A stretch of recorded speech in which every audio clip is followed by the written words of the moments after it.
So many people just focus on top of funnel when it comes to just like a protocol and marketing. So much. Run these types of campaigns, do a Kaido campaign, run incentive campaigns, make noise with KOLs, etc., etc. That's all top of funnel stuff. That's like, yes, everyone is doing that. But if you manage to get some users on board through those, your conversion rate is not high. You're looking at probably, I'm not even joking, probably less than like 1 or 2% by far. Yeah. If you really want to build a community in crypto, you need to get your users, your token holders wealthy, and they'll sing to the rooftops about your project if they're in at a good price and actually making money. And that's fine. They want to be part of something where they feel like they actually made a good decision and they're adding value in that way, and that's how it should be. All right. Welcome to another episode of On-Chain Growth Podcast, the podcast that unpacks everything crypto growth. And today I have another friend of mine on the show, Shaun from ChainFlip. How are you doing this morning, Shaun? Very good. It's a sunny day outside. It's the start of a new week. This crypto space is interesting. Lots been happening. So yeah, super excited to dive into it. Thanks for having me, man. Amazing. Despite the warm summer weeks, things seem to be happening. Yeah. So really cool to have you on the show. I want to take it away with a quick introduction about you. So why don't you tell us who you are and what you do? Sure thing. So I'm Shaun. I head up growth and marketing and a bunch of other stuff at ChainFlip Labs, which we're just like a cross-chain decentralized exchange, specifically focusing on non-EVM going into EVM and vice versa. So like Bitcoin and Solana into, chains like Ethereum and Arbitrum. So we're in quite a competitive vertical, quite a hot space. So there's a lot of unique marketing and different tactics to use within the space at the moment, which I'm pretty keen to get into. Amazing. It's great to have you on here. Can't wait to unpack all of this. But before we do so, we have a little icebreaker exercise for you. Yeah. So I'm going to give you, it's called This or That, and I'm going to give you two pairs. I'm going to give you pairs of two terms without further context, and you just have to pick one. Okay. You cannot skip. Okay. All right. Real estate or meme coins? Meme coins. Berlin or Cape Town? Oh, man. Berlin. Club or bar? Bar, man. Event sponsorings or KOL partnerships? Event sponsorings. PR or paid ads? Paid ads. Podcast or live stream? Podcast. Brand or performance? Performance. DeFi summer or NFT summer? DeFi summer. Spot or perps? Spot for me. Bitcoin or Ethereum? I'm a Bitcoin maxi, man. Infra or apps? Apps. I want to say apps. Institutional or retail? This is a good one. Hey, I'm gonna say retail. I'm gonna say retail. Wrap tokens or native assets? Native assets, man. Developer docs or marketing copy? I'll say marketing copy. Top of the funnel or retention campaign? Retention campaign for sure. Interesting. Yeah. Do you want to pick one pair and elaborate a little bit? Yeah. Which one was difficult for you to pick? Okay. I mean, I'll touch on the last one because I think it's actually like a really good question. I think like the top of funnel or retention campaign, I think is really interesting. Like so many people just focus on top of funnel when it comes to just like a protocol and marketing. So much you see it all over Twitter and social media in general. It's people just pushing how to build your top of funnel. Run these types of campaigns. Do a Kaido campaign, run incentive campaigns, make noise with KOLs, etc., etc. That's all top of funnel stuff. That's yes, everyone is doing that. But, like if you manage to get some users on board through those, right? Like, which is, your conversion rate is not high. You're looking at probably, I'm not even joking, probably less than like 1 or 2% by far. Yeah.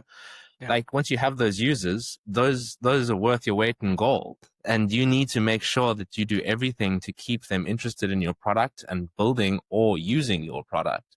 And not a lot of people do that. They just focus on trying to grow this number of like, we've had this many users. You can have those numbers. I'm happy with, let's just say, a third of those users, if they power users and active users in the space. I'm pretty sure, I think Polymarket did a really interesting, or someone did some interesting stats on Polymarket. Polymarket does like $1 billion in volume a month, right? At the moment. And of that, 90% of their volume is filled by like, I think it's like 5% of their user base, which is kind of common in most startups in general, not even in crypto, but in Web 2. But no one thinks about it because it's the harder thing to do. Absolutely. Yeah. And I mean, I guess we're mixing a bunch of things here. And apps is different than ecosystem. Ecosystem is different than infrastructure, all these things. But I think it's just, a testament to the fact that many people don't have a working product or and even less so a business model. And I think you guys are, you have something that actually works that people use, and this is, I think, why you even dare to think about retention and engagement metrics and these things. But no, I mean, this is specifically why I'm excited to have you on. So why don't we take this and do you want to explain ChainFlip a little bit, specifically the broader role it's taking in the ecosystem, why it matters? Curious to unpack ChainFlip a little bit. Yeah, I'll give you some high level metrics and a little bit about our journey too. As mentioned, we're like a cross-chain decentralized exchange. But in better terms, we focus specifically on Bitcoin, Solana, and Ethereum, like especially this combo together. And because we've kind of unlocked Bitcoin in a very unique way, we've basically become the go-to for on-chain Bitcoin swaps. And what that has led to, it's led to a lot of like Bitcoin flowing in and out of, DeFi in general, where it wasn't really used before. And we do it natively. And because of that, I think now we're sitting at about, we've been running the app now for about 2 years live. The swapping app as all the integrations, and we're sitting at about 3.4 or 3. I think about $3.4 billion in volume, with I think 2.4 of that coming in the last year, which is really testament to some really good growth. And it's super exciting to see this, especially because, we're starting to see like month-on-month growth, week-on-week growth in volume. We're getting a lot of new users coming in, but also our current users are starting to swap in larger sizes. They feel more trusting to actually do this with us.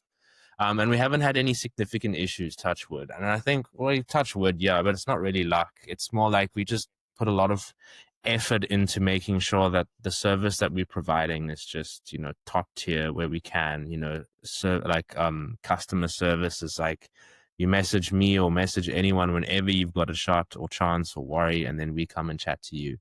So I think like that's just installed a lot of trust. ChainFlip is definitely becoming the go-to, specifically in integrators, but on our standalone app too for Bitcoin swaps, and really digging deep into that Solana market too, which is really cool. Yeah. Cool.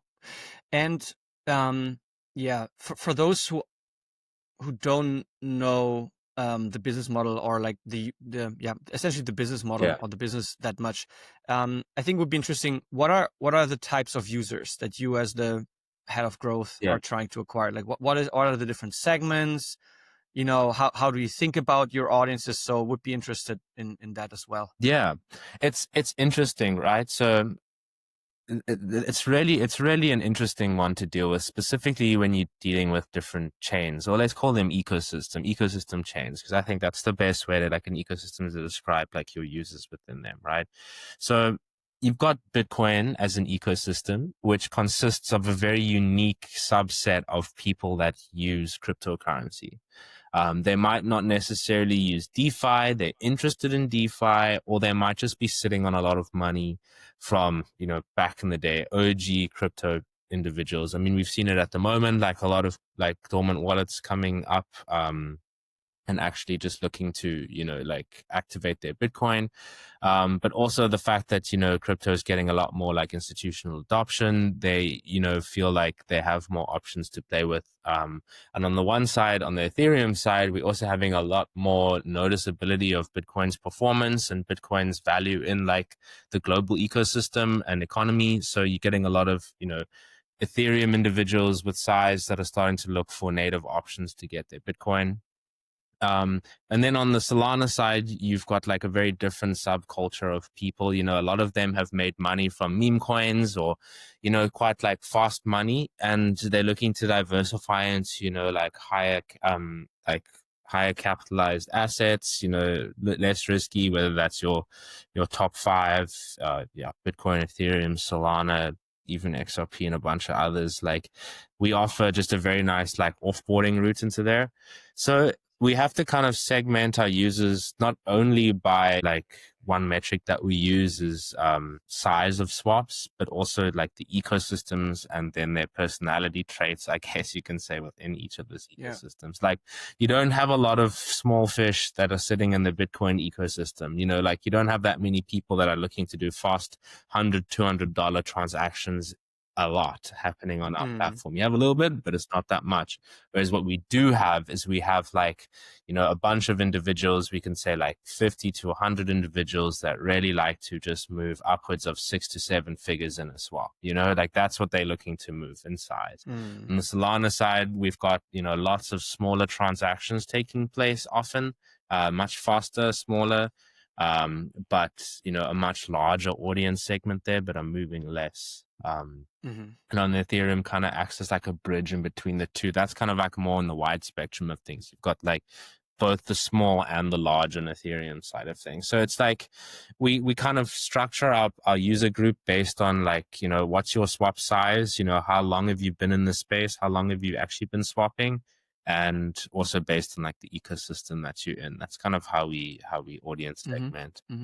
Makes sense. And this all sounds relatively retail focused. Do you guys tap into, the recent surge in institutional interest at all, or do you also have like? I think you also have like some developer tools as well. So yeah, how do you see these two groups of customers? Yeah, it's interesting. Like it gets really hard to distinguish between institutional and retail. I mean, I'd say it's mostly retail, but it's large retail.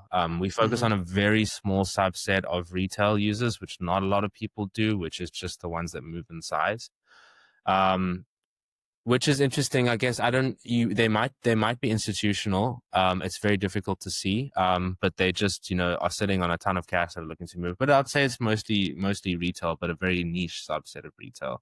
I think it's hard to say. Like, for example, there's one of our users that's, we aren't 100% sure if they're institutional or retail, but they are essentially a beacon chain. I think it's a beacon chain like ETH staker. So they've been around since ETH in the 2016, 2017 days. And they've been unstaking their ETH and moving it into Bitcoin for the last over the course of a few months here or there, they'll move like 1 million or 2 million or 3 million. So that we aren't 100% sure if they are like retail or if they're actually like institutional. It's very difficult to tell at that size, but in our mind, we still kind of classify it as retail. So you guys kind of have this, I think I remember us talking about this in the past. So you guys have a pretty interesting overview on like flows and what is unstake, where like, before we continue, what are patterns or insights that you can, or alpha of like user behavior that you can give us that you've seen in the past that surprised you, that was interesting? I mean, I think just the fact that you guys have this view, there's all this old money, deep Bitcoin pockets that, now are unlocked and they're apparently getting a little more experimental. They want to probably generate some yield on their Bitcoin, etc. So what are like 2-3 interesting, like, not macro, but like meta market insights that you guys have seen over the last couple of weeks and months? Yeah, to be honest, from my side, and like I'm an ETH bull at the moment. Like I'm very much like, still believing that we have a lot of legs in the market. But we're definitely seeing a lot more flows from Ethereum into Bitcoin in size. And it's interesting to see. I mean, you get, you get like Beacon Chain unstaking. You get a lot of people like moving Ethereum in size into Bitcoin specifically, and seeing this like capital rotation whilst Ethereum is having like this amazing run up is something quite interesting to see. And it kind of acted a bit as a leading indicator in my mind. I mean, like if you look, and this is all spot, by the way, so it's kind of like it's very interesting to see these types of flows specifically. But I mean, on the perp side of things, you can see at the moment that, like, not that we do perps, but like that, Ethereum shorts are at an all-time high at the moment. Like open interest on shorts is at an all-time high. So it's kind of showcasing this, like, it was kind of like a leading indicator, but showcasing what the general market sentiment is feeding about like this asset if they're holding it in size. So that's just interesting to see that one. So more movement into Bitcoin has been very interesting, because also in the past, our routes have been dominated by flows from Bitcoin into DeFi. Whereas now we're kind of seeing that opposite effect happen, where it's a lot of like DeFi flows coming into Bitcoin to more like stable sources of and meme coin gains. Yeah, from and Solana. meme coin gains. You mentioned these as well. Yeah. It was an interesting one. Like, so I think this is the one thing I had a good chat with one of our users. There's one thing I love to do too, is just like have conversations with our users. And one of the conversations I had with one of our power users was, like he didn't use ChainFlip for kind of, getting into specific meme coins because he needed a bit more speed. And, he used other protocols. I think like D-Bridge is kind of owning the space at like the speed at the moment. They charge higher fees. If you're looking to move like $1,000 or $2,000 into a meme coin and you need to get an ASAP, you're not really going to worry too much about like a 2 or 3% slippage even. You're going to just want to get in, right? Whereas ChainFlip was used when it came to the, like, cashing out in size and moving those gains out into Bitcoin and Ethereum. But that was also a very small subset of individuals. I mean, like, this makes sense. I guess not a lot of people have made money in general in the meme coin craze, much like value transfer than anything. So like you're getting a lot of those like quite intelligent and smart players that have been in the space for a long period of time that made a lot of money on meme coins that are already knowledgeable of the overall crypto ecosystem and moving money around. I think that's what it is, because a lot of people were like, oh, meme coins, we brought in a whole new audience of people to come do that. It's like, no, we brought in a whole new audience, and then the advanced users that are already in the audience took the money. So it's like, it's an interesting thing that I saw there, definitely, for sure. Really cool insights. One thing I wanted to also touch on is, I don't know if you would call it like a narrative or like a theme that you guys tap into a lot in your comms, which is interoperability, or even interop accelerate. Interop act. Interop act. So this felt like something you guys are, also with the folks at LeFi. You partnered with them for an event, etc. So I was curious about that specific term or narrative that you guys are trying to coin here. Do you want to share the thinking behind it and why it appears to be a broader theme that it goes beyond just you guys? I think I think it was initially coined by the Layer Zero folks, actually. LDF, I think, was the first one to come up with it. And then, like, the LeFi crew, Arjun jumped on that too. And all the folks at Stargate too. So I guess the overall movement, like, I think it was just kind of to bring a little bit more eyes onto just like interoperability in general and interoperability protocols. And what is the usefulness in that? I think from my side, I think like I've always had the like mindset that, like application specific blockchains is like the way to go. I've always had that ever since I've been in crypto in general. And that's why ChainFlip is primarily built on its own infrastructures, because, like back then when Ethereum wasn't really scaling, you had all these different apps built on one kind of chain, and that didn't really give much flexibility for protocols wanting to like specialize in certain things. And you see it now. I think the whole focus of build the infra and then the products is a bit I'm probably going to get a lot of heat for that, but I think it's a really stupid way to go. Like, you have all these L1s and L2s building this infrastructure that no one's using. Like, what's the point here? And then they're kind of on the back foot and they have to now build up their ecosystem projects.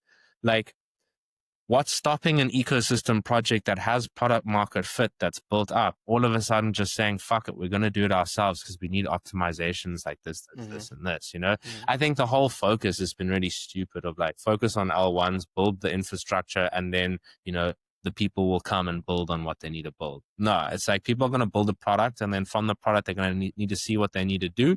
And at the end of the day, it's most likely going to be the choice of them deciding if they're big enough, they're just going to do it themselves. I mean, like, look at, you know, like Hyperliquid's a perfect example, you know, like Hyperliquid going to Hype EVM, it makes so much sense. They can optimize on their own side. Whether it's good or not, they have full control of that, right? It's like, and if you look at like Athena Labs too. Like Athena is now moving into building their own like EVM chain, which makes sense too. Robinhood is going down that route too. Stripe is going down that route too. You know, they're not like the natural selection of things is going down that. And, you know, the whole Interop Act thing is kind of like, you know, like there needs to be interoperability between all these different application specific blockchains that happen. You can't have a situation where it's like impossible to move money from like Hype EVM into like, you know, like Athena EVM or even onto Robinhood or something like that. So that's where kind of like interoperability projects comes into play, like being able to just connect all of this together in a seamless way to make it actually seem like a good user flow, I think is like pretty key. And that's kind of like something that we've done specifically with Bitcoin. I think like there's one like product feature I want to kind of touch on that ChainFlip does, which is really touched on this whole make interoperability easier. Is it's one thing to just like say, okay, cool, we're going to move from Bitcoin to Solana, right? But like a lot of the time you just, it's more complicated than just the infrastructure, right? Like you've got all these different wallets and different ways of people wanting to hold their money in currencies and stuff like that. Like most of the time, OG Bitcoiners are not, who are using hard wallets or whatever, they're not using some soft wallet. Like they're not using Phantom, they're not using MetaMask, they're not using these wallets. They're using their own, like they're not even using like Unisat or anything like that. They're using like cold hard wallets that they're kind of storing it on their cash on. And like, you know, a lot of these different protocols where, you know, like that claim interoperability is solved requires you to connect that wallet and then connect another wallet that's on a different chain. And then you have to have gas on that chain. And it's like, it gets fucking messy. You know, you can't even perform a swap. And what we do is we just do something simple. It's like we open up a deposit channel for you, or like you request a deposit channel open. If you want to swap Bitcoin to Solana, you say that it's for the deposit channels and you don't even have to specify the amount. And then you can just send Bitcoin to the deposit channel, just like within your wallet yourself, and we'll swap it. You can send to that deposit channel Bitcoin from another wallet, as well as like you can send it from multiple different wallets and just conglomerate them all into one and then push it out to another. It's just creating this seamless flow within the product, I think, is just as important as kind of like just building the infra to make interoperability easier. So yeah. Interesting. Yeah, I guess it's super. Like I would have a ton of follow-up questions there. Yeah. I think this is.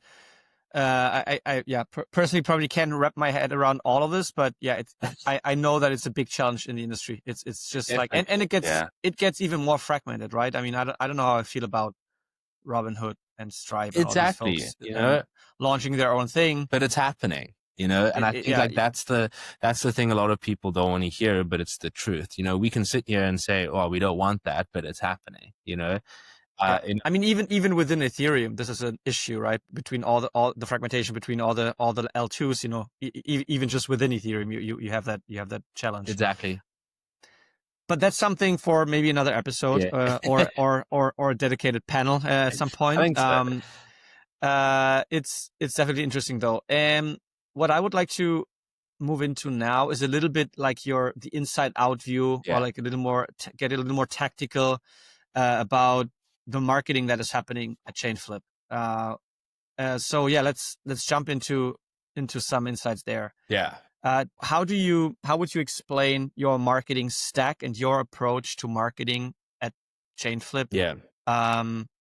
To others? What's your stack? What's your channel mix? How do you approach marketing? Yeah. Just like give a high level overview maybe to kick this off. I think that's a really good one. I think the most important thing to get out the gate first is like we're a post TG product that's actually, got product market fit, doing revenues, Has revenues, doing yeah. volumes. But that's kind of an interesting one because we operate very differently. Like pre-TG, our kind of marketing strategy was like build hype as much as possible, top of funnel stuff, get people to buy the token. That was pretty much our focus. I mean, we didn't even have a product out at that time. Whereas now it's changed quite a bit. Whereas like we primarily focus on like the full stack of the funnel and just actually making sure that we get our users what they want. And that kind of changes your marketing a little bit. We've kind of moved on from general branding marketing and we've moved on to more like product marketing specifically. So more data, just kind of like analyzing a little bit more about which little tweaks we do here or there is going to generate us a little bit more volume, which incentives in a way that we can tweak things to get our users more interested. So that's kind of what like our day-to-day is looking like at the moment. And to kind of give like an example is, like we track our users and our volumes to kind of in general. So we, see we've done this amount of volume this month or this amount of volume this week. Most of it's come from this size. We can see which wallets they've come from. And then we've kind of identified which of those wallets are the wallets that we know of individuals that we know. And then from there, it's like, okay, cool. Well, like, let's just have some like check-ins with them, some calls with them, see how they're doing. Like, what do they think of the product? What improvements they could see in the product? Do we need to add in anything else like new chains to support them? Like, do they need anything specific on our side that we need? And we kind of focus on that, like very user first focused behavior, especially on the marketing side. And then, so that's kind of like on the product marketing side. On the brand side of things, of course, it's probably one of the biggest things that we can work on more. The problem is it's really difficult these days to kind of actually stand out in the sea of noise. And doing it in a non-incentive way is very difficult, to be honest. Like you want to use ChainFlip, but at the moment it's like, it might not be the most interesting thing to see, like, on Twitter or something like that. But we still really try and use our marketing to specifically focus on just our core value propositions. I think that's the biggest thing. All our posts, all our blogs, everything that we do is just purely focused on making sure that like the user understands our value props. One of the day-to-day things that we do too is just general SEO upkeep, like website upkeep. We've completely revamped the website over the past like couple months with like specific SEO focus, like pushing our value props hard. Also GEO, like AI optimizations too. So content there. It's like we're just focusing on making sure that the user understands exactly what they're getting with ChainFlip. And if they search that or they look for that, that is exactly what we give them. And then they have no pain in going down the funnel with us in that aspect. So yeah, it might not look like the most flashy stuff on X. We don't run any incentive campaigns with Kaito or anything like that. But at the end of the day, that's like we're mostly focusing on finding few core people that actually like use the platform through numerous different means and kind of go through there. I mean, we've seen much more happen through like the SEO side of things. I think our users really, really like to just have full understanding of what they're getting into and just full transparency. And we just have that. So yeah, that's kind of like the general day to day. We've got like a new, I guess we can maybe get into it in a little bit, I guess. But we have a new product that we're announcing on Tuesday, actually. So that the day-to-day is kind of also just become prepping for that. It's a brand new product. It's a big product. And because of that, we're doing like a much bigger push from our side. So, the usual like paid ads, PR, like deep dive content, walkthroughs, and also like really nice graphics and videos, experimenting there, and then pushing that out not only to our audience but also to look for wider audiences to kind of get it out there too. So that's kind of like what we've been prepping on a day-to-day on that side of things. Yeah. Cool. Because you mentioned it, one thing I was interested in. So you're leading the marketing Yeah. and the growth for the company. Yeah. Um, how do you view that you guys have a token? Because you said at the beginning you were focused on hype building, because I guess the token was the only product you could market Yeah. at the time, right? The token was the product. Yeah. How do you see it? Is it a burden? Is it quite clear for us how you deal with having a token? Is it, I don't know, like how do Yeah. you see that your mind share between, your token and your revenue driving Yeah. product? I think that's a great question. And I think like in the past, it's probably a little bit of a fault on the team. I'm happy to admit it myself, but the token wasn't necessarily the biggest focus. We just wanted to kind of get product market fit where we could. And we just had a very heavy unlock schedule from investors, and they're all gone now. So we're in a very good position with the token. Which, it's the thing of the day is like, if you really want to build a community in crypto, you need to like, get your token holders wealthy, and they'll sing to the rooftops about your project if they're in at a good price and actually making money. And like, that's fine. They want to be part of something where they feel like they actually made a good decision and they're adding value in that way. And that's how it should be. So now it's definitely shifting a lot more into like, the token is a very important aspect of ChainFlip. It actually builds the whole, it secures the whole network. That's the biggest thing. Like, you need Flip in order to run validator nodes and to secure the network. And we can talk all we want about revenue generation, and we're doing that, but like, if we're not feeding that into our users and our token holders, what's the point in even having a token? And like, I think it's like a really powerful tool if you can utilize it correctly. And that's what we're kind of pushing towards at the moment. We've got a bunch of new changes now, making staking much easier. We're moving from buy and burn to stake and earn. Like, stake your Flip and you can earn a percentage of our revenues, essentially, which, equates to real cold hard, like, dividends that people can get.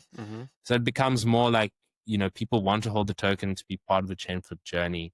And from that whole flow, bring them in to want to be a part of the longer journey, rather than just let us do our thing and buy a token to speculate. Let's get them contributing to the ecosystem.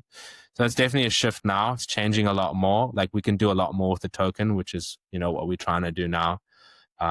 Incentive wise, product wise, it's a really valuable tool if used correctly. And I feel like we should. Interesting. Yeah. Interesting. Yeah. Keen to see what you guys are going to do there, because because I guess it is it's an opportunity, but it's also a challenge, obviously, Of right? course. To connect these two kind of you have whole teams that whole teams that focus on how they can make the token, like, as like how they can make the pumponomics better, whatever, like market make, and just have all of this.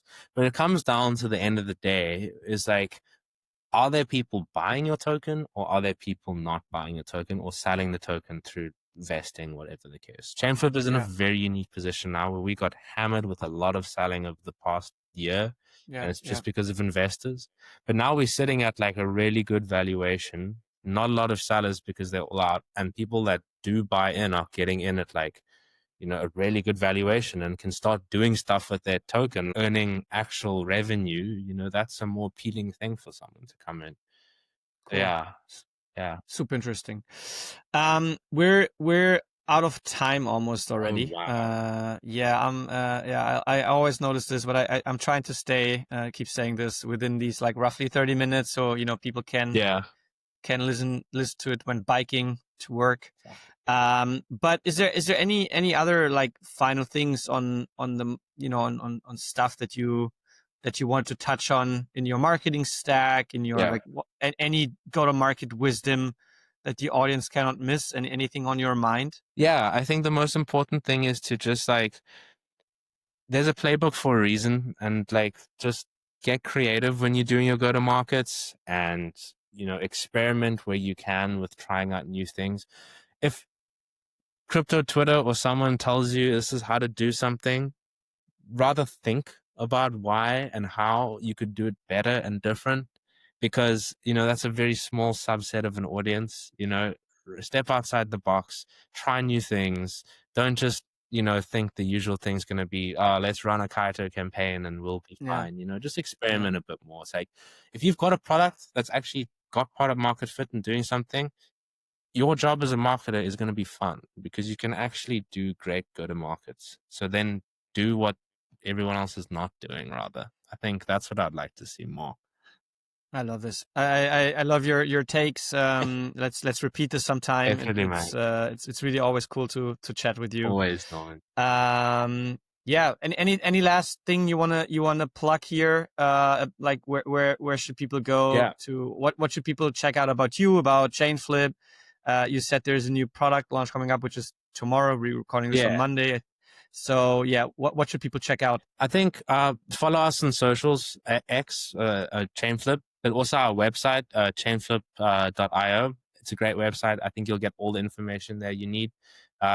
You'll find me, if you go onto the Twitter page, you'll probably find me yapping about ChainFlip in a more technical way, so you'll get my details there. Yeah, I think you can get all the information you want from there, chainflip.io, otherwise our X account. Yeah, thanks so much for coming on today and sharing some of the thoughts. And yeah, looking forward to everything you guys are going to build in the next couple of weeks. Thank you, Norman. I'm keen to hear this one. Take care, Shaun. Bye-bye. Ciao.